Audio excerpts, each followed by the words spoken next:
Assalamualaikum warahmatullahi wabarakatuh. Perkenalkan, nama saya Kania Febrinia Mulyani dari semester 3 non-reguler dengan MPN 74/2012-1177 dengan dosen Profesor Hajah Heni Nuraini SHMH dan asisten dosen Dr. Muhammad Rendi Aridayandi SHMH. Saya akan mereview materi hukum pidana lanjutan pertemuan pertama pada hari Jumat, tanggal 16 September 2022.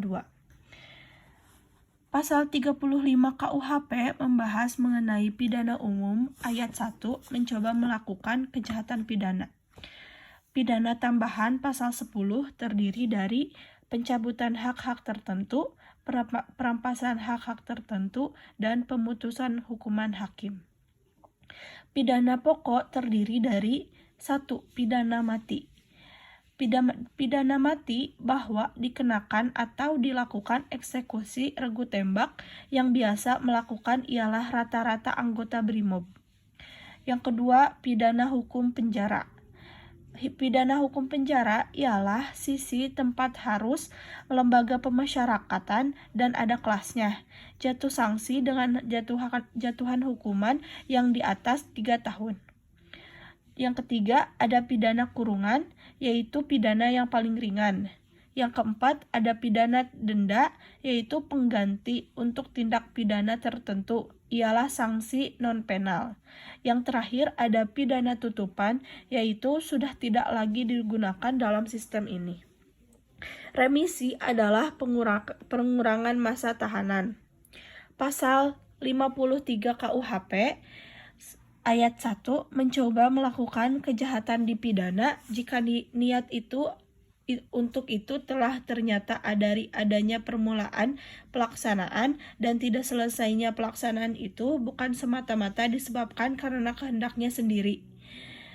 Yang ayat 2, maksimum pidana pokok terhadap kejahatan dalam hal percobaan dapat dikurangi sepertiga. Ayat 3, jika kejahatan diancam dengan dipidana mati dan pidana seumur hidup, dijatuhkan pidana penjara paling lama 15 tahun. Dan ayat 4, pidana tambahan bagi percobaan adalah sama dengan kejahatan selesai. Sekian review materi hukum pidana lanjutan pertemuan pertama, dan saya akan melanjutkan dengan review jurnal untuk melengkapi tugas hukum pidana lanjutan. Yang saya akan review adalah kasus tindak pidana korupsi BLBI, yaitu bantuan likuiditas Bank Indonesia.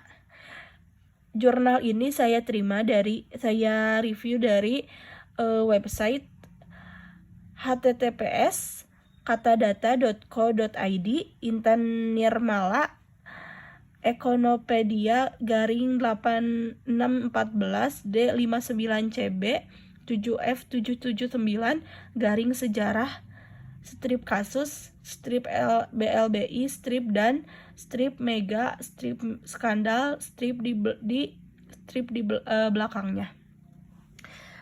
Kasus korupsi BLBI menjadi salah satu kasus korupsi yang terbesar korupsi terbesar yang ada di Indonesia. BLBI sendiri adalah program pinjaman dari Bank Indonesia kepada sejumlah bank yang mengalami masalah pembayaran kewajiban saat menghadapi krisis moneter tahun 1998. Bank yang telah mengembalikan bantuan mendapatkan surat keterangan lunas atau SKL, namun belakangan diketahui SKL itu diberikan sebelum bank tertentu melunasi bantuan.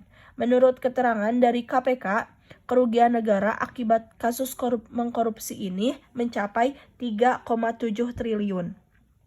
Penyalahgunaan dana BLBI tersebut di atas merupakan suatu perbuatan kejahatan hukum bisnis yang disebut kerah putih atau white collar crime. Perbuatan tersebut melanggar hukum pidana dan perdata korupsi dan penggelapan. Guna memerangi kejahatan white collar crime tersebut, maka kedepannya perlu menegakkan hukum atau law enforcement untuk menegakkan prinsip-prinsip etika bisnis dan good corporate governance and good governance. Sekian review materi hukum pidana lanjutan dan review jurnal hukum pidana lanjutan. Kurang dan lebihnya mohon dimaafkan. Wassalamualaikum warahmatullahi wabarakatuh.